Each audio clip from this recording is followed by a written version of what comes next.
8 de la noche. Si les parece bien, vamos a comenzar poniendo este tiempo en las manos de Dios. Busquemos su rostro para después continuar ya con el estudio en forma.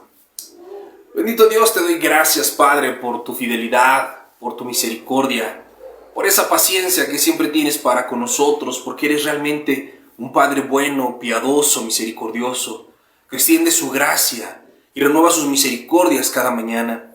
Y es tu brazo poderoso el que nos sustenta y nos permite estar reunidos en esta noche para estudiar tu palabra. Yo te pido que seas tú hablando en nuestra vida, Señor, que abras nuestro entendimiento a las Escrituras, que nos confrontes donde tengamos que ser confrontados, que derribes todo argumento que se levanta en contra del conocimiento de la verdad, que quites la altivez de nuestros ojos, la dureza de nuestro corazón y nos ayudes a ser transformados por el poder de tu palabra. Te lo pido, Padre, en el precioso nombre de tu Hijo Jesús. Amén y amén. Pues bueno, comencemos entonces pues con el estudio bíblico de esta noche, que si tú puedes ver ahí en tu en la descripción del video se llama guarden los mandamientos o guarda los mandamientos. Te voy a pedir que me acompañes en tu Biblia. Vamos a comenzar leyendo el Evangelio según Juan, capítulo 14, el Evangelio Juan, capítulo 14, y vamos a leer el verso 15 en adelante, Juan 14, 15, y dice la palabra de Dios de la siguiente manera. Está hablando nuestro Señor Jesucristo y Él dice: si me aman, guarden mis mandamientos. Yo rogaré al Padre y les dará otro consolador para que esté con ustedes para siempre, al Espíritu de verdad, al cual el mundo no puede recibir porque no le ve ni le conoce. Mas ustedes le conocen porque está con ustedes y será en ustedes. No los dejaré huérfanos, vendré a ustedes, aún un poquito, y el mundo no me verá más. Pero ustedes me verán, porque yo vivo y ustedes también vivirán. En aquel día ustedes conocerán que yo estoy en mi Padre, y ustedes en mí, y yo en ustedes. El que tiene mis mandamientos y los guarda, aquel es el que me ama. Y el que me ama será amado de mi Padre, y yo le amaré y me manifestaré a él. Y todos decimos amén. Acabamos de leer 8 versículos con un contexto, con un trasfondo, con una verdad impresionante, muy trascendental en la vida cristiana. He estado pues meditando acerca de la palabra de Dios, de la importancia de la palabra de Dios y de la facilidad con la que a veces nos separamos de la palabra de Dios. Actualmente estamos retomando la normalidad, muchos de nosotros en nuestros trabajos, en las actividades del día a día, quienes somos padres y tenemos hijos en edades escolares, pues se complica un poco porque los niños aún no regresan a clases, pero nosotros ya regresamos a trabajar y nuestras jornadas son largas y tenemos que recorrer distancia y al mismo tiempo tenemos a nuestros hijos en casa, y entonces hay que hacer un esfuerzo más grande porque hay que apurarnos para estar con ellos. No es como cuando los llevamos a la escuela y sabemos que de alguna manera están ahí y cumplen un horario y esa parte nos permite ir a laborar mientras ellos están en la escuela. Actualmente, al menos a mí me ha pasado que tengo como muchas más actividades, menos tiempo, que estoy corriendo más, que me tengo que levantar más temprano, hacer trayectos. Y en esta vuelta a la normalidad, en este retomar actividades, también el ser humano, y el cristiano principalmente, retoma una actividad peligrosa que es el activismo, que es llenarse de actividades y estar haciendo un montón de cosas. Y a veces nos la pasamos corriendo y obviando las cosas importantes por atender las cosas urgentes. Y nos levantamos temprano y corremos al trabajo y corremos a ver a los hijos y las tareas y la casa y la comida y qué hacer y pagar cuentas y después correr toda la semana, llegar al fin de semana y pues también asistir a la iglesia, servir y predicar y aconsejar. Y estamos corriendo y llenándonos de actividades, pero en esta actitud o en esta tendencia a cumplir, a ser responsables, que no es malo, sino todo lo contrario, ser responsables y cumplir con nuestras obligaciones es algo bueno y es algo necesario. Pero en ocasiones, mientras estamos en esta situación de cumplir, olvidamos la parte más importante, que es nuestra comunión con Dios. Un verdadero cristiano se nota y se da a conocer por su dependencia y su permanencia en la palabra de Dios. no es solamente leer la Biblia algunos minutos durante el día. Para tener una verdadera comunión con Dios, para ser un verdadero cristiano, tenemos que ser personas que estén estudiando. Y no solamente leyendo de forma veloz, sino estudiando la palabra de Dios. Yo te pregunto, ¿cuántas horas al día le dedicas a cada una de tus actividades? ¿Cuántas horas pasas en el trabajo? ¿Cuántas horas pasas en el celular? ¿Cuántas horas pasas frente a la televisión? ¿O en el auto manejando? ¿Cuántas horas pasas escuchando radio? ¿O cuántas horas pasas en la escuela? ¿Cuántas horas le dedicas quizá a ir al gimnasio? ¿O a salir a correr? ¿O cuántas horas le pasas en preparar o hacer de comer o en estar comiendo? ¿Cuántas horas le dedicamos a cada actividad? ¿Y cuánto tiempo tenemos para el estudio profundo y consciente de la Escritura? Es que un cristiano no debe ir a la Escritura solamente los miércoles en la noche cuando tenemos estudio bíblico, o no solamente los domingos en la mañana cuando vamos a la congregación. Ahí por supuesto que tenemos que abrir la Biblia y debemos leerla, pero nuestra lectura de la palabra no puede limitarse ahí. Aún nosotros, los que tenemos la gracia y el privilegio de Dios de predicar, no debemos de recurrir a la Biblia o buscarle en la Biblia textos o información meramente, o solamente a un mensaje para predicar. No estamos llamados a esos. Fíjate, Jesús está concluyendo su ministerio, está llegando al final de su ministerio y comienza a dar estos mensajes que son trascendentales porque están marcando la pauta para el verdadero cristianismo. Él les está hablando de que Él va a morir y va a resucitar y ya no va a estar más de manera física presente entre los discípulos, y les está mostrando cómo debe ser la vida de un verdadero discípulo, la vida de un cristiano.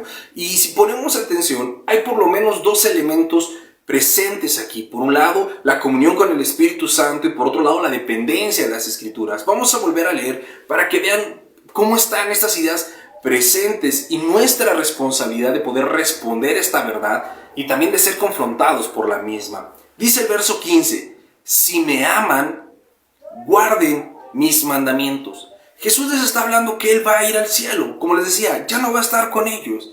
Y todos estos discípulos que lo siguen, toda esta gente que se amontona alrededor de Jesús, que van a buscar un milagro, que han sido alimentados con la pesca milagrosa, con la multiplicación de los peces y los panes, que han visto resucitar muertos y sanar leprosos y a los ciegos recuperar la vista. Toda esta gente dice amar a Dios.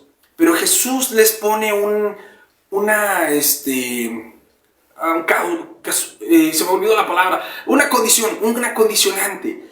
Si me aman, afirmando que no todos lo aman. No dice, porque todos me aman, entonces obedecerán mis mandamientos. No, hay una condicional, dice, si me aman, entonces solo aquellos que estén en esta condición, solamente aquellos que entren en este supuesto, si me aman, guarden mis mandamientos. Fíjate cómo Jesús no les está diciendo, si me aman, canten alabanzas.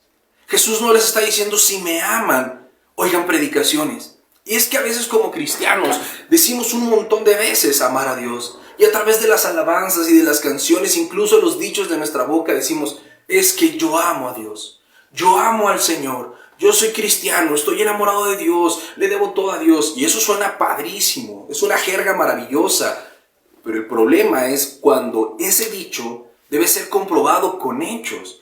¿Cómo podemos demostrar que amamos a Dios? ¿Cómo podemos demostrar que somos verdaderos cristianos que tienen comunión con el Padre, con el Hijo y con el Espíritu Santo? Jesús lo dijo, si me aman, guardan mis mandamientos.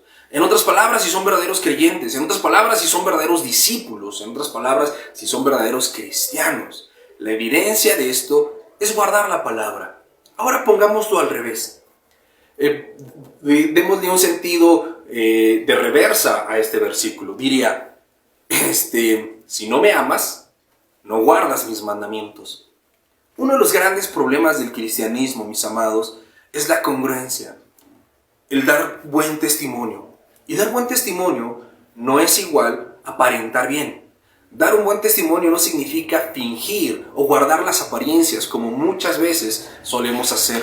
Si dar testimonio tuviera algo que ver con guardar apariencias, con fingir, pues los actores serían los mejores dando testimonio. Pero no significa dar testimonio, guardar apariencias. Dar testimonio significa ser congruentes. Y una de las grandes acusaciones, reclamos y señalamientos de los no convertidos hacia el cristianismo es el tema de la hipocresía. El otro día platicaba con una persona que conozco de muchos años, somos como amigos, podríamos decirle, somos amigos de hace muchos años, y tiene un concepto muy triste, muy duro acerca de los cristianos. Y a todos nos meten en la misma bolsa de hipócritas, de mochos, de que decimos una cosa y hacemos otro, de que los domingos en la iglesia nos damos golpes de pecho, pero el resto de la semana nos la pasamos pecando, o de que somos un montón de amargados, legalistas, que solamente estamos buscando quién falla para señalarlo, que hay poco gozo y poca alegría en nuestra vida. ¿Y sabes qué es lo triste? Que muchas veces tienen razón. Muchas veces nuestra familia nos acusa, nos señala y nos juzga de ser amargados, de ser legalistas, de ser falsos, de creernos perfectos cuando vivimos llenos de tropiezos, de fingir que no tropezamos cuando en realidad sí estamos tropezando, de actuar como si fuéramos perfectos cuando en realidad estamos fallando. Este tipo de cosas tristemente son parte continua y constante del cristiano.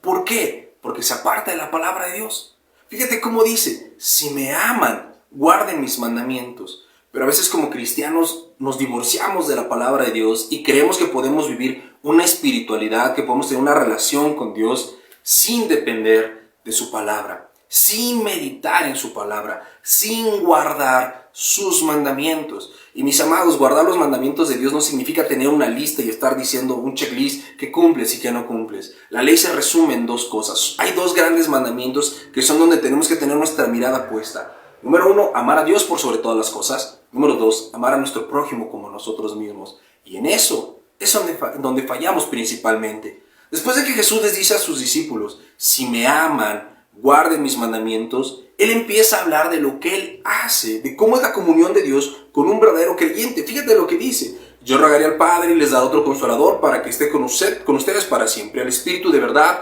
el cual el mundo no puede recibir porque no le ve ni le conoce, mas ustedes le conocen porque está con ustedes y será en ustedes. No los dejaré huérfanos, vendré a ustedes.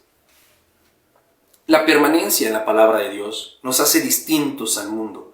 Conocer los mandamientos de Dios, estos dos mandamientos, amar a Dios por sobre todas las cosas y al prójimo como nosotros mismos, nos separa, nos tiene que distanciar del mundo, porque entonces en nosotros mora el Espíritu de Dios. Y este Espíritu Santo, este Espíritu de Dios, es Dios mismo dentro de nosotros. Por eso dice Jesús, no los dejaré huérfanos. El Padre viene y mora en nosotros, el Espíritu y el Hijo moran en nosotros. Y Él dice, yo vendré y moraré en ustedes. Y entonces, al nosotros tener a Dios dentro de nosotros, comenzamos a pertenecerle a Él y a ser distintos al mundo. Esto se le llama la santificación, el hecho de que Dios nos corta del mundo y nos aparta, nos reserva para Él, para no parecernos al mundo. Pero muchas veces los cristianos están pareciéndose más al mundo que a Cristo. Están guardando más las apariencias, están fingiendo mejor, están siendo más legalistas que guardando los mandamientos de Dios. Piensa por un momento qué significan los mandamientos de Dios. El primer mandamiento, amarás al Señor tu Dios con toda tu mente, con todo tu corazón y con toda tu fuerza. Cuando tú dices amar a Dios, este amor hacia Dios implica un compromiso absoluto, un interés, una entrega. El apóstol Pablo nos dice en Romanos que presentemos nuestros cuerpos como sacrificio vivo, santo, agradable al Señor, que es nuestro culto racional. Esto es la muestra de amar a Dios, presentar nuestros cuerpos como un sacrificio vivo. En otras palabras, entregarle nuestro corazón a Dios. Y cuando hablamos de entregarnos a Dios, de amarlo, como te digo, el amor es una entrega, de entregarnos por completo a Dios. Muchos decimos entregarnos por completo a Dios, pero tú te das cuenta si te estás entregando a Dios o no cuando revisas cómo estás haciendo o no su voluntad. Sabemos que hay cosas que Dios aborrece y cosas que Dios ama. Yo te pregunto, ¿realmente estás aborreciendo lo que Dios aborrece? ¿Y realmente estás amando lo que Dios ama? No basta con tratar de cumplir requisitos. Eso no es amor a Dios. Cumplir requisitos no es guardar los mandamientos, es fingir, es aparentar. Mira, voy a tratar de ser claro y no estar como enredándolos. ¿A qué me refiero con dónde se nota que amamos a Dios en que guardamos sus mandamientos? Si una persona dice y cae en cuentas que no quiere ir al infierno, que tiene que portarse bien para ir al cielo, y esta persona antes fumaba, decía groserías, tomaba y le era infiel a su esposa, y de repente en un punto dice, ¿sabes qué? Pues yo creo que tengo que ir a la iglesia porque no me quiero el infierno y tengo que dejar de serle infiel a mi esposa. Aunque amo a mi amante, tengo que dejarla para regresar con mi esposa. Y aunque me encanta estar borracho y amo el cigarro, voy a tener que dejar de tomar y voy a tener que dejar de fumar para no ir al infierno, porque ahora voy a la iglesia. Esta persona, a los ojos de muchos, podríamos decir, wow, qué cambio ha tenido, está agradando a Dios. ¿Por qué? Porque está guardando sus mandamientos. Pero si lo piensas en el estricto sentido de lo que significan los mandamientos, el mandamiento es amar a Dios. No es solamente dejar de hacer cosas. Porque si guardar los mandamientos fuera solamente no hacer algunas cosas que están mal, habría gente que está agradando a Dios en todas las partes del mundo. Todas las religiones ofrecen un cierto cambio en conductas y un cierto estándar moral. Incluso los grupos como Alcohólicos Anónimos, como los optimistas y los grupos de superación personal tienen esta tendencia a hacer que el hombre deje ciertas conductas nocivas. Y dejarlas es bueno, pero el simple hecho de dejar esas conductas nocivas no implica que estés guardando los mandamientos. Porque como te decía, tenemos que tener en la mente qué es el mandamiento. El mandamiento es amar a Dios. Entonces, si yo simplemente dejo de tomar, de fumar y de ser infiel porque no me quiero ir al infierno, pero en mi corazón sigo amando esos pecados, yo no estoy amando a Dios. Porque yo no amo lo que Él ama, ni aborrezco lo que Él aborrece. Dios ama la santidad, Dios ama la familia, Dios ama la lealtad, ama el hecho de que un esposo ame a su esposa como Cristo amó a la iglesia. No que se aguante las ganas de adulterar porque no quiere ir al infierno o porque se está haciendo viejo y no quiere morir solo. El hecho de un cambio de actitud no implica realmente guardar el mandamiento, a menos que la motivación por la cual cambias tu actitud sea para agradar a Dios. Si tienes otra motivación diferente, no estás guardando los mandamientos.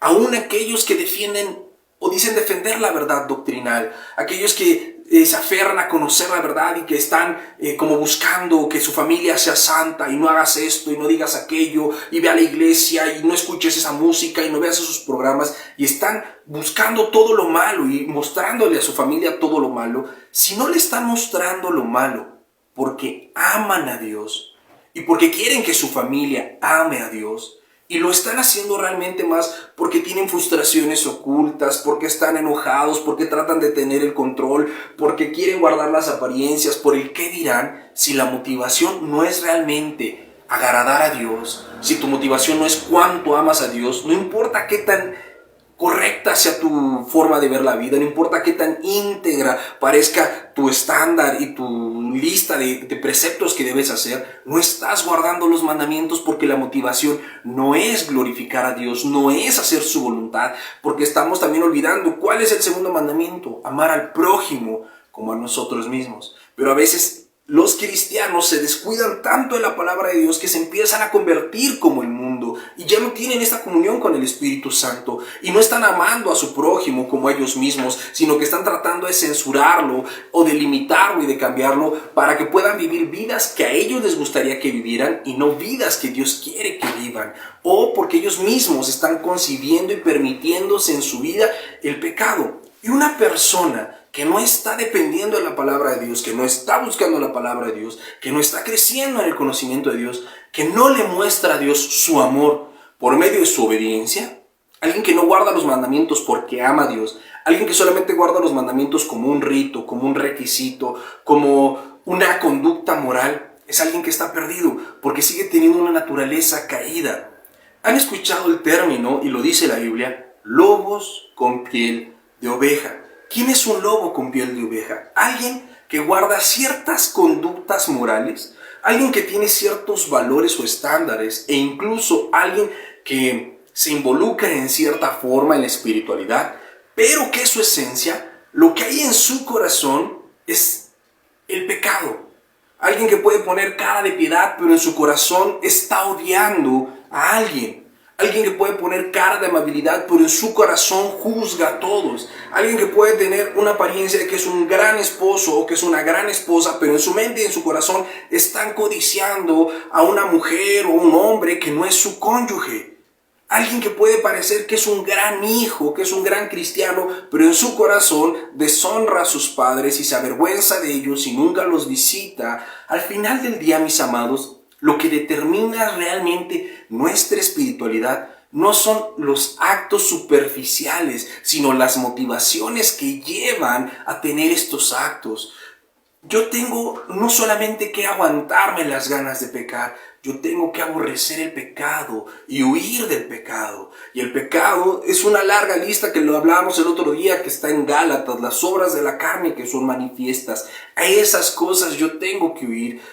¿Cuántos cristianos vamos al volante y nos enojamos con los demás automovilistas y les gritamos cosas y los ofendemos? Incluso estamos casi a punto de bajarnos y agarrarnos a golpes, y hay quienes lo hacen. ¿O cuántos cristianos estamos peleados con el vecino y lo vemos feo y lo insultamos y discutimos y nos peleamos? ¿Cuánta espiritualidad hay en un corazón así? ¿Cuánta espiritualidad hay en un corazón lleno de crítica, lleno de queja, lleno de juicio, lleno de murmuración, lleno de lujuria o de lascivia? ¿Cuánta espiritualidad hay en un padre que no le dedica tiempo a sus hijos? ¿Cuánta espiritualidad hay en un hijo que no le dedica tiempo a sus padres? Es imposible que un cristiano obedezca los mandamientos de Dios si su motivación no es el amor. Si cuando tú escuchas la palabra de Dios no te sientes incómodo por tu conducta y te conformas con aparentar, con cumplir un requisito y tener una vida espiritual fingida, te estás equivocando. ¿Realmente tú crees que engañas a alguien? No, Jesús dice, si me amas y guardas mis mandamientos, yo tendré comunión contigo. Pero entonces, ¿cuál es la consecuencia al revés? Si no me amas, si no guardas mis mandamientos, yo no puedo estar contigo. Fíjate cómo dice el verso 21, el que tiene mis mandamientos y los guarda. Y tenerlos no es solamente tener una Biblia para decir, ahí están los mandamientos de Dios. Es alguien que está pensando y meditando en lo que Dios dice, en cómo predicar, en cómo alcanzar a los perdidos, en cómo mostrar amor y compasión y misericordia, cómo ser como Jesús, cómo comer con los pecadores sin ser un pecador, cómo salvar al mundo sin volverme como el mundo o sin querer condenar al mundo. Eso es tener los mandamientos, estar meditando realmente en lo que la palabra de Dios dice. ¿Qué es lo que Dios está pidiendo en su palabra? Misericordia quiero y no sacrificios. Y dice, es el que tiene mis mandamientos y los guarda, aquel es el que me ama. Y el que me ama será amado de mi Padre, y yo le amaré y me manifestaré a él. ¿Qué tanto del amor de Dios se siente, se nota y se vive en tu vida? ¿Cuánto amor hay? Porque si tú guardas los mandamientos, eres amado del Padre, y entonces el Hijo también te ama, y los dos están en ti y se manifiestan en tu vida. Hay cristianos que no tienen absolutamente nada de gozo, que no tienen paz, que no tienen verdad, que están llenos de gritería, de resentimientos, de pleitos. ¿Dónde está pues el amor de Dios en esta persona? Si Cristo es amor, y no refiero a un amor romántico, un amor bonachón de ser amigo de todos, pero sí un amor de ser compasivo, de ser misericordioso, de tener el gozo en la presencia de Dios. Y a veces los cristianos nos hemos perdido tanto de eso, estamos tan distraídos porque no estamos meditando en la palabra de Dios. Hoy en día el cristianismo ha cometido un gran error, y esto vino a raíz de la pandemia, que creen que pueden ser cristianos digitales, que escuchan predicaciones. Yo te digo una cosa, tú podrías escuchar prédicas todo el día y alabanzas todo el día, y solamente escuchar prédicas y solamente escuchar alabanzas y no crecer espiritualmente y no madurar, porque no hay un solo mandamiento en la Biblia que nos pida que cantemos alabanzas o escuchemos alabanzas todo el día o que escuchemos predicaciones todo el día, pero sí hay un montón de mandamientos que dice que meditemos en la palabra de Dios todo el día, que le escudriñemos. Dios le dijo a Josué, nunca se apartará este libro de la ley de tu boca. Tendrás que estarla hablando y meditando todo el tiempo. La palabra de Dios no tus ideas, no tus conceptos, no lo que tal o cual pastor predicó, no la prédica de quién sabe quién, no la alabanza de quién sabe quién, no, la Biblia. Y no me malentiendas, las predicaciones y las alabanzas no son pecado ni son algo malo, pero no pueden ser la base de tu vida espiritual. Son un complemento, nos fortalecen. Porque cuando yo escucho una predicación, entiendo o comparo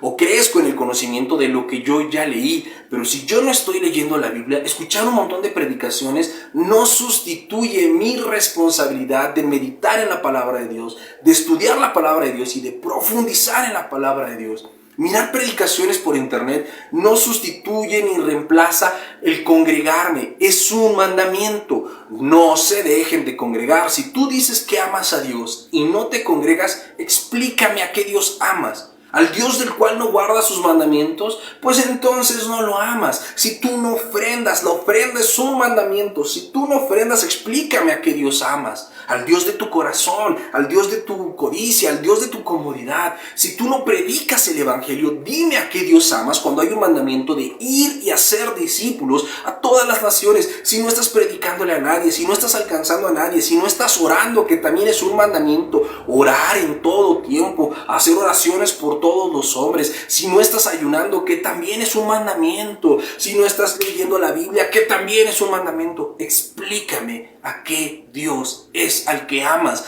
porque las cosas que Dios ama no las estás amando, y las cosas que Dios aborrece, como la hipocresía, la lengua mentirosa, los ojos altivos, no los estás aborreciendo, sino que los consientes en tu vida, y estás lleno de juicios y de argumentos, y dices que todos somos hipócritas, y que para qué vas a la iglesia, si el pastor quién sabe qué, y si el hermano quién sabe qué, y a lo mejor es cierto, a lo mejor el pastor falla, bueno, no, a lo mejor, yo te lo prometo, yo fallo y fallo un montón, y los hermanos también fallan. Pero ¿dónde dice en la Biblia que si tú ves un error en un hermano o en un líder, dejes de ir a la iglesia, o dejes de creer en Dios, o dejes de acercarte? No existe algo así. No podemos justificar nuestra falta de compromiso con Dios por las fallas de los demás, porque entonces, ¿dónde está el Dios al que amas? Amarás al Señor tu Dios por sobre todas las cosas, con toda tu mente, con todo tu corazón y con todas tus fuerzas, por encima de los errores de los hermanos, por encima de los errores del pastor, por encima de tus propios errores, porque tú no eres perfecto, pero vas a amar al Señor y por consecuencia vas a amar a tu prójimo. ¿Cómo? Como a ti mismo. Vas a amar a tu prójimo como Cristo lo amó, porque Cristo lo rescató, lo redimió y murió por él. Eso es guardar los mandamientos. Pero vivimos un cristianismo gris, triste, oscuro. ¿Por qué? Porque no estamos meditando en la palabra de Dios. El Salmo 119, verso 105, tiene uno de los versículos más conocidos, pero peor aplicados en la historia. Dice: lámpara es a mis pies tu palabra y lumbrera a mi camino. Fíjate cómo aquí nos está hablando de una lámpara y de una lumbrera, de mis pies y de un camino. La palabra de Dios tiene que ser la guía de mi existencia. Yo me voy a examinar a la luz de la palabra, no a la luz de mis ideas, no a la luz de mis conceptos, no a la luz de nada que no sea la palabra de Dios. Dice: lámpara es a mis pies. Cuando se camina de noche, en la oscuridad, necesitamos una lámpara para ver dónde estamos caminando, en dónde voy a poner el pie, cuál es el camino que voy a andar, cuáles son mis pasos. Y esta palabra representa, o lo que tipifica, porque acuérdate que los salmos son poemas, es una figura literaria que nos está hablando de un símil. Lámpara es a mis pies. La palabra de Dios lo primero que me va a ayudar a revisar y a ser conscientes cómo estoy viviendo yo. Fíjate cómo dice: lámpara es a los pies de los demás tu palabra. Dice: lámpara es a mis pies. Todo ese espíritu crítico, todo ese feeling y ese sexto sentido que tenemos para saber si alguien está pecando, si alguien está mal, aplícatelo a ti. Es contigo el asunto, primero contigo. Lámpara es a mis pies, no para hacer auditoría de los pies de los demás, a mis pies tu palabra, para revisar cuáles son mis intenciones. Mira, no tengo que conocer tu vida, ni tienes que decírmelo, pero yo estoy seguro que todos están pecando y lo saben. Y muchos están pecando hace mucho tiempo y saben que está mal y no lo quieren dejar. ¿Y sabes por qué? ¿Sabes por qué tenemos esas fallas y esos pecados? porque no estamos alumbrando nuestro camino con la palabra de Dios. No quiero decir que los cristianos no pueden cometer ningún pecado, no. Los cristianos también pecamos. Pero ¿cuál es la diferencia entre un verdadero cristiano y un falso creyente? Que el falso creyente puede pecar sin sentir remordimiento, sin sentir culpa, sin sentirse mal, sin arrepentirse. Pero un verdadero creyente tiene una lucha contra el pecado. Cuando peca, sabe que está mal.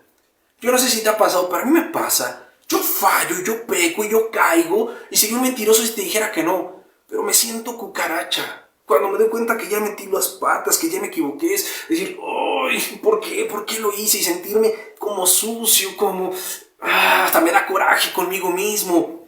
Y no justifico mi pecado, está mal. Pero por lo menos tengo la tranquilidad de saber, el Espíritu de Dios que mora en mí me redarguye, me muestra que estoy pecando. No para decir, mira, soy salvo, puedo seguir pecando. No, para dejar de pecar.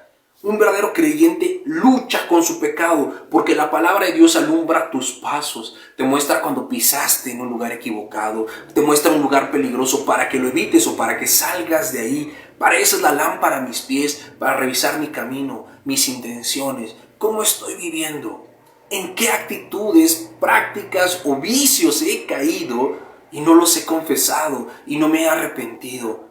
Tengo resentimiento, tengo orgullo, tengo altivez, tengo soberbia, tengo pereza, tengo codicia, tengo lujuria. ¿Qué tengo? Lámpara es a mis pies tu palabra y lumbrera a mi camino. Las lumbreras eran antorchas puestas a lo largo de las calles, como hoy en día tenemos el alumbrado público, que nos mostraban cuál era el camino a seguir. Entonces la función de la palabra de Dios primero es hacer un autoexamen, examinar mi vida para ver cómo estoy caminando y segundo, mostrarme la ruta. Esto es lo que yo estoy viviendo. Este es el examen, el análisis de Oscar. Oscar está fallando en esto, Oscar está haciendo bien esto. Ok, esto es como está viviendo Oscar. Aquí está. ¿A dónde tiene que dirigirse Oscar?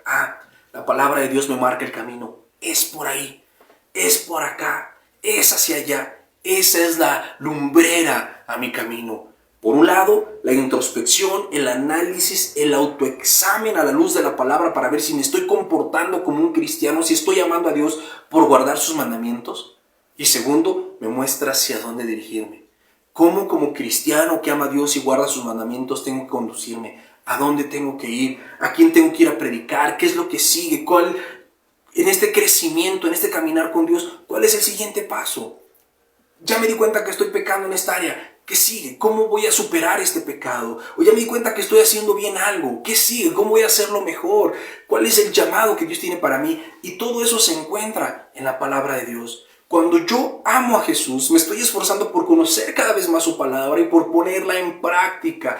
Primero para mi vida y para saber hacia dónde yo voy. Porque entonces de esa manera yo puedo ser la luz y la sal del mundo. Y puedo ayudar a otros a que conozcan a Jesús. Porque la fe viene por el oír y el oír la palabra de Dios. Pero ¿cómo voy a hablar la palabra de Dios si la palabra de Dios no está en mi corazón? ¿De qué le voy a hablar a los demás si la palabra de Dios no está en mi mente, si no estoy meditando de forma constante en las verdades bíblicas? Mis amados, guarden sus mandamientos. Ese es el llamado, ese es el propósito de nuestra vida. Guarda los mandamientos de Dios. Comienza por estudiar la palabra de Dios, dedícale tiempo. Que tu vida refleje que conoces la palabra de Dios, que permanezcas en la palabra de Dios, para que entonces puedas obedecer la palabra de Dios. Para que dejes de andar con tus mentiritas, con tus secretos, con tus vidas dobles. Para que dejes de ser una persona que aparenta espiritualidad, pero que no hace otra cosa más que estar en pecado. Para que dejes de ser una persona mezquina, con un compromiso a medias. Porque muchos serán los que al final le llamen Señor, Señor. Y Jesús les dirá, apartados de mí, hacedores de maldad, nunca los conocí. En Nehemías capítulo 8, está redactada una historia que a mí me encanta. Nehemías guía el regreso del pueblo de Israel a Jerusalén. El rey de Persia, Ciro, los manda de regreso y les envía un montón de recursos para llegar. Y empiezan a reconstruir la ciudad. Pero no solamente es llegar y reconstruir la ciudad. El propósito de Dios no era solamente el lugar físico. Con Nehemías viaja un sacerdote de nombre Esdras. Pero el pueblo de Israel llevaba tantos años en el cautiverio, se había hecho tan parecido al mundo, al imperio medo-persa, que se habían olvidado de la palabra de Dios. que ya no estaban leyendo la palabra de Dios. Se sabían judíos, se sabían hijos de Dios, se sabían pueblo escogido, pero no vivían como tal porque estaban lejos de la palabra de Dios. Y entonces Nehemías y Esdras juntan a todo el pueblo en la plaza. Nehemías como el gobernante los llama a todos. Esdras como el sacerdote se para en medio de la plaza, abre el libro de la ley, que es la Biblia, y comienza a leerla. Y tiene que traducirla, porque el imperio había transformado e impactado tanto el corazón del pueblo de Israel que ya no hablaban hebreo, estaban hablando el idioma medo-persa. Pero entonces les traduce del hebreo que estaba escrito en la Biblia al medo y persa, que era el idioma que hablaban los judíos de aquel entonces, que habían estado mezclados tantos años en el imperio. Y cuando empiezan a escuchar la palabra de Dios, una palabra que no habían escuchado porque se habían vuelto a un idioma y una costumbre ajenas, cuando son confrontados con la palabra de Dios, el pueblo empieza a llorar y se rasgan las vestiduras y están tristes porque se dan cuenta que han vivido lejos de Dios. Cuando viene este momento de arrepentimiento, cualquiera pudiera decir: déjalos que se sigan ministrando, que se quebranten, que lloren, es más, vamos a proclamar ayuno durante 40 días. Pero Dios le dice a Esdras y a Nehemías que los detengan. Y les dice: no lloren más, no lloren, hoy es un día de fiesta. ¿Por qué de fiesta? Porque han vuelto a los caminos del Señor, porque la palabra de Dios ha sido expuesta delante de ustedes y han respondido a su llamado reconociendo sus pecados. Mis amados, siempre que Dios nos confronta con su palabra, no es para condenarnos, ni para triturarnos, ni para destruirnos. Siempre que Dios nos confronta con su palabra, es para animarnos, para llenarnos del poder, del gozo y de la alegría. ¿Por qué? Porque está con nosotros, porque perdona nuestros pecados, porque nos restaura, porque nos redime. Mira a todos los grandes hombres de Dios. Después de pasar por este momento de la confrontación, ¿quién se siguió lamentando? Nadie.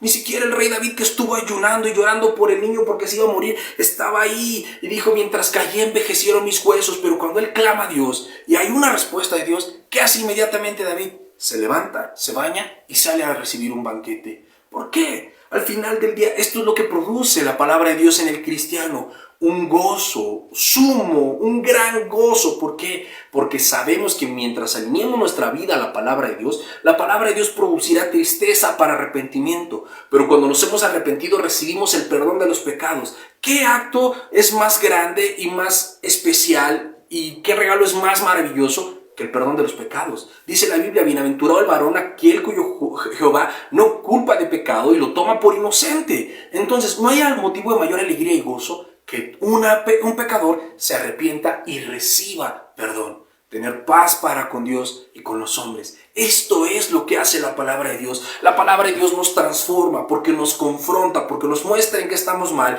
y nos guía al arrepentimiento. Y una vez arrepentidos, nos restaura. Por eso un cristiano no puede estar deprimido, un cristiano no puede permanecer amargado, porque son estados que muestran que no están disfrutando de la plenitud de la gracia de Dios. Si me aman, guardarán mis mandamientos, y yo vendré a ustedes y oraré al Padre por ustedes, intercederé por ustedes, les favoreceré. ¿Cuántas cosas buenas promete Cristo a los que le aman y guardan sus mandamientos? Aún en medio de las aflicciones se puede tener supremo gozo. Esteban, ¿cómo murió? ¿Triste? ¿Preocupado? No, los apóstoles iban a la muerte gozosos. Tantos mártires que aun cuando estaban siendo asesinados, su corazón estaba lleno del supremo gozo. ¿De qué? De la salvación de Jehová, de poder vivir en la comunión con Dios. Mis amados, seamos cristianos de a de veras, no de los de mentiritas. No seamos caricatura de cristianos que dicen una cosa y viven otra. No seamos esos cristianos con doble vida que aparentan en la iglesia pureza, santidad, integridad, pero que en su casa saben que son personas horribles, que están llenas de pecados y de resentimientos y que no inspiran a nadie a conocer la verdad del evangelio. No seamos esos cristianos que se comportan de una manera con los cristianos y de otra manera con los amigos seculares, porque cuando están en la iglesia alaban y cantan a Dios, pero cuando están con los amigos del mundo toman, fuman y dicen groserías y actúan de manera pecaminosa. Quitemos el pecado de nuestro corazón, no por miedo al castigo, sino por amor al Redentor. Vivamos una verdadera espiritualidad real y genuina, basada en el amor hacia Dios, porque Él nos amó a nosotros primero. Necesitamos guardar sus mandamientos. Si lo amamos, guardemos sus mandamientos. Amén. Bueno, espero haber podido ser claro en la transmisión de este mensaje. Y me gustaría invitarlos a terminar ese tiempo orando, hablando de lo que Dios y reflexionando en lo que Dios ha hecho por nosotros. en cómo su gracia y su poder se ha manifestado para con nosotros, no solamente hoy, toda la vida, cuando nos llamó, y las buenas noticias que están presentes cada día.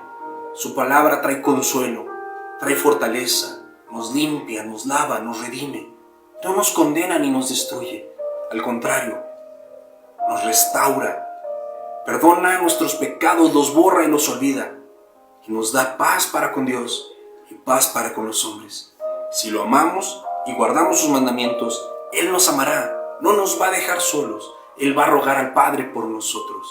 Vamos a orar.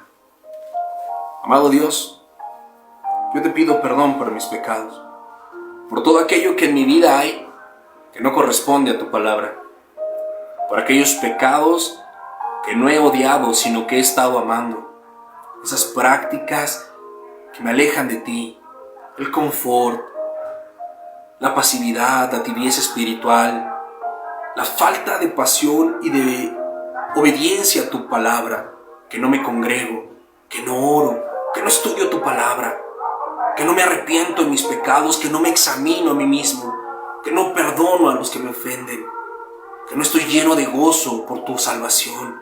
Perdóname, Señor, por ser mezquino, por no compartir con los demás, por no dar de gracia lo que de gracia he recibido, por no anunciar el Evangelio, por no meditar en tu palabra de día y de noche.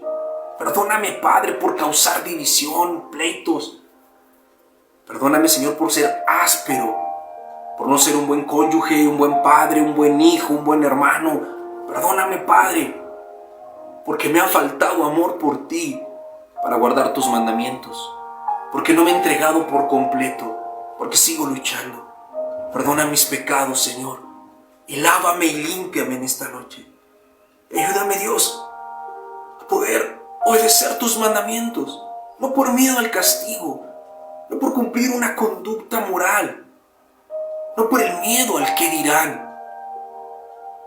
Ayúdame a guardar tus mandamientos como muestra del amor que tengo para ti, de la gratitud por todo lo que tú has hecho por mí. Que pueda poner en práctica tu ley, tus mandamientos y meditar en ellos de día y de noche, para amar lo que tú amas y aborrecer lo que tú aborreces. Para no ser una persona con un corazón mundano, no ser un lobo con piel de oveja, no ser piedra de tropiezo para mis hermanos ni un mal testimonio para los de afuera. Perdónanos si nos hemos estado equivocando y hoy ayúdanos a hacer ese compromiso contigo y vivir en santidad, de romper con las costumbres, actitudes y rutinas pecaminosas, con todo el pecado, aún con esos pecados que estamos luchando, con los que hemos dejado que nos venzan. Ayúdanos a romper con ellos, para agradarte, para tener más de ti, para ser más como tú. Te lo pido, Padre, en tu precioso nombre, Jesús. Amén.